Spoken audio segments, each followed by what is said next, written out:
Talk about making a drama out of a football crisis. Some say the Welsh FA simply lost the plot after two proud old clubs fell on hard times. Barry and Llanelli used to be the teams to beat. They were serial league and cup winners in their day, but this summer caught up in a soap opera after the owner of the old Barry town withdrew them from the Welsh League and Llanelli went bust. What angered me more than anything, that they discarded a club that Welsh football could not afford to lose. This was the most difficult time without question. We were that court judgment away from potentially closing as a club and ending up playing park football. The saga began after the clubs were reformed with new names, but the FAW Council overturned a decision made by its own domestic football committee to admit them into Welsh League Division 3. Councillors refused even to discuss the case when a special meeting was called to try to get them to change their minds. My fear was that there was no one in our area to take our place. That was my big concern. You know, it has had a negative effect on things. There's no getting away from that, and it was disappointing the way it all worked out. Who elects those council? Not me, it's the clubs.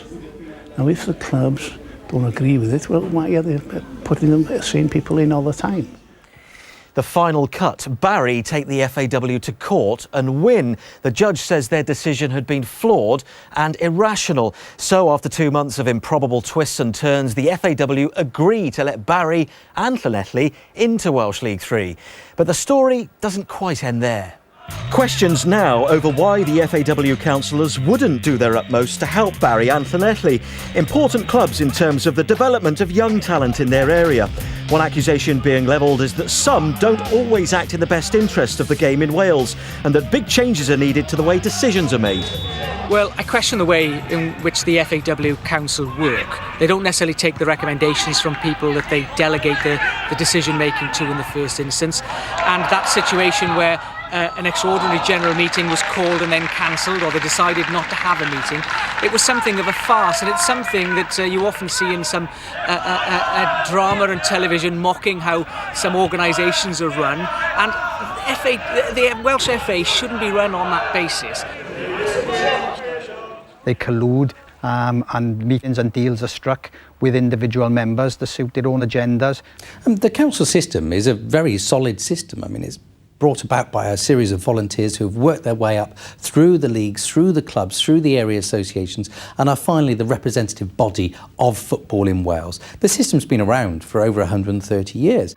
Port Talbot Town chairman Andrew Edwards used to represent Welsh Premier clubs on the FAW Council, but stepped down in the wake of the Barry Llanelli saga. And he's blown the whistle on what he sees as unacceptable behaviour by some councillors, claiming in a letter to all member clubs that the current system isn't fit for purpose. I decided to stand down on principle, really. I wasn't happy with the decision-making process within the association. In the last meeting, when Barry and Llanelli was sort of banished to Parks football, they even elected to increase their international expenses by up to 60%, which I thought was, very insensitive on the day. What you don't realise is, even myself as president, we don't get paid. It is out-of-pocket expenses, it is. When they go abroad, it hasn't been increased for years upon years, and I think that's why they went for it. I have to say, I'm not defending the council. I am not happy at the way the committees are held by some members, meeting before the actual council or after the actual council, where only some are allowed in and some aren't. Are they colluding? Well, whatever you want to call it, I do not agree with it. There are 35 men and 1 woman on the council, but only 20 of them are elected by clubs. The other 15 comprised of life presidents, life councillors and other honorary positions. The average age of the councillors is 66. There are 2 men in their 90s, 3 in their 80s and 13 in their 70s. The problem we have is we have some fantastically gifted, in my opinion, officers of the FAW, so the full-time employees, but sadly I don't believe they're given the power that they need to be given. The key element for me is this: I think we need a professional decision-making body.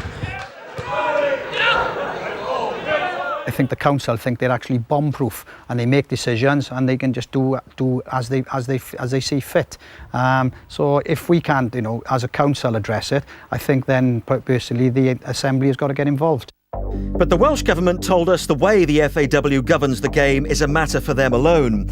Well, the Chief Executive is on the case with this. He wants things to change and has just presented a report containing 83 recommendations on how the FAW should shake itself up, including giving committees more power so decisions can't be torpedoed by full council, which should avoid a repeat of the Barry Llanelli episode. I've been as part of the association as Chief Executive for the last 3.5 years. My remit was ultimately to modernise the Football Association of Wales.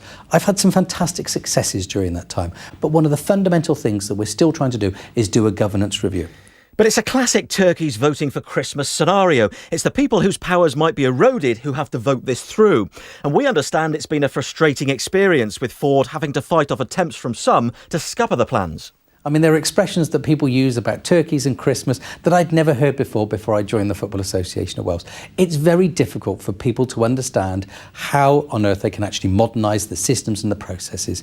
We've spent a lot of time in this governance review using the correct people, using the right people to help us understand, first and foremost, not only remind ourselves of our responsibilities, but what's working, what's not working, and try to find the solutions to bridge the gaps to ensure that we have a workable solution both now and also in several years from now. Can the FAW pull off what the English FA once memorably did when they cut down the size of the so-called Blazer Brigade to a more streamlined board of directors? Changes that were made at the FA meant that we moved towards a position whereby there was a professional executive team that got on with the job, rather than having to take it to committees to decide on we're going to do this or that on a daily basis. And that was the main thrust of the move. So you're much more effective in taking business decisions.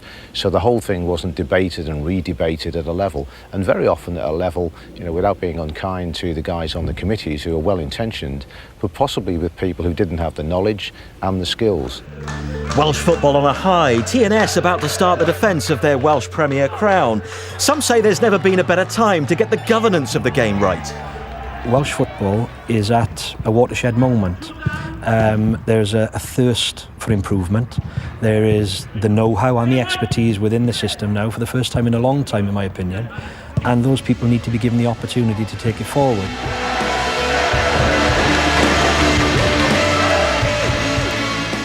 So a happy ending for Barry and